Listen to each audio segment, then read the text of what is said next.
स्वामी मोहे ना बिसारियो, चाहे लाख लोग मिल जाए, हम सम तुमको बहुत है, तुम सम हमको नाई।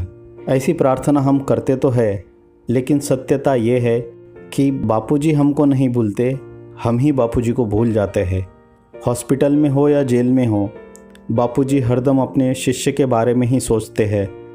उनकी पीड़ा तकलीफ़ भूलकर शिष्य के बारे में ही सोचते हैं। अंदर रहकर भी सभी के हित और स्वास्थ्य के लिए मैसेज भेजते हैं, और उनके भेजे हुए मैसेज से किसको कैसे कहाँ लाभ हो जाता है कोई सोच नहीं सकता। जैसे अभी के परिस्थिति में 7 दिन तक काढ़ा कैसे बनाकर पिए, या आलू न खाए और त्रिफला आदि लेकर शरीर की शुद्धि कैसी करे, आदि आदि।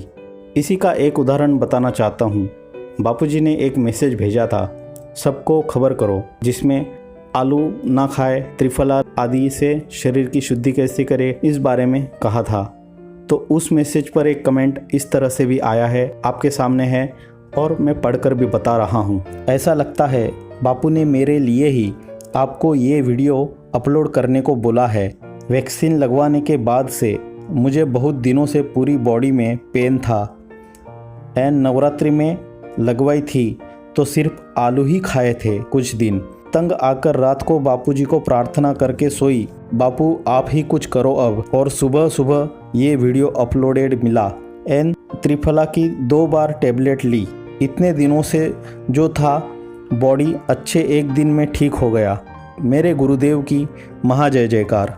व्हाट्सएप पे कई मैसेज बापूजी ये आश्रम के नाम से घूमते हैं, लेकिन ईश्वर की और चैनल पूरी जिम्मेदारी लेता है कि वह मैसेज शेयर करने से पहले उस मैसेज की सत्यता पूरी तरह जांच पड़ताल और पुष्टि करने के बाद ही वह अगर सत्य है तो ही शेयर करते हैं। अभी कुछ दिनों से पूज्य गुरुदेव के स्वास्थ्य के लिए हम सभी साधक चिंतित हैं और हृदय पीड़ित है।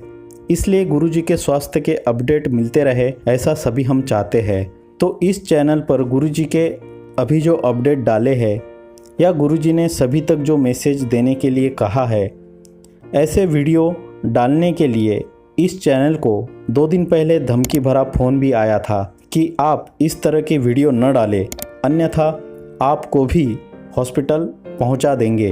तो ऐसे धमकी देने वाले को पता नहीं है कि हम हॉस्पिटल जाए न जाए, लेकिन ऐसी हरकत करने से वे जेल ज़रूर जा सकते हैं। तो ये लोग कौन हैं और आपको भी हॉस्पिटल पहुंचा देंगे का क्या मतलब होता है। और 1-2 कुछ महत्वपूर्ण बातें हैं जिस पर साधकों को ध्यान देना चाहिए। वैसे तो ये सभी जानते हैं, लेकिन साधकों के इमोशन का फ़ायदा उठाकर कुछ लोग अपना उल्लू सीधा करना चाहते हैं। जैसे पहला, कुछ अफवाह और गलत मैसेज बना कर साधकों को कंफ्यूज करके आपस में ही लड़ाया जाए। अंग्रेजी में एक कहावत है, if you can't convince confuse them. अगर आप किसी को कन्वेंस नहीं कर सकते तो उन्हें कंफ्यूज कर दो। तो सबसे पहली पहचान तो यही है कि आया हुआ मैसेज गलत है, कि उसमें आपस में भिड़ाने वाली बात होगी। जबकि बापूजी ने जो जेल से पहला फ़ोन किया था उसमें भी कहा था कि जो आपस में भिड़ाए उनसे बचो। दूसरा ये कि आश्रम और आश्रमों में बापूजी के नियुक्त व्यवस्थापकों के लिए साधकों में जहर और गुस्सा पैदा हो, ऐसी बात होगी। बापूजी ने इस बारे में भी उस फ़ोन कॉल में कहा है। हाँ, अगर किसी साधक को आश्रम में नहीं रखना है तो बापू अभी भी अंदर रहते हुए बोल देते हैं, तो उस व्यक्ति को किसी आश्रम में फिर नहीं रखा जाता। तो ये बात भी गलत है कि आश्रमों में कोई कब्जा करके बैठा है। दूसरी महत्वपूर्ण बात ये कि बापूजी के स्वास्थ्य के नाम से ऐसे लोग साधकों के इमोशन के साथ खेलकर पैसा चंदा इकट्ठा भी कर रहे हैं। तो साधक बापूजी की बात याद करे। बापूजी ने कहा था कि मेरे नाम से कोई चंदा मांगे तो उसे जूते मारो।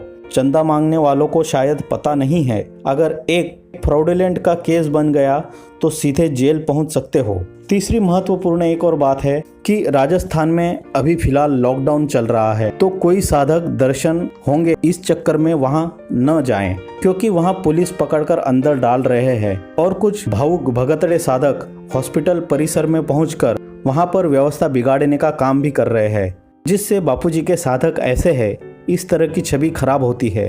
तो ऐसे साधकों से विनती है, अपने भावनाओं पर काबू रखकर व्यवस्था में सहयोगी बने।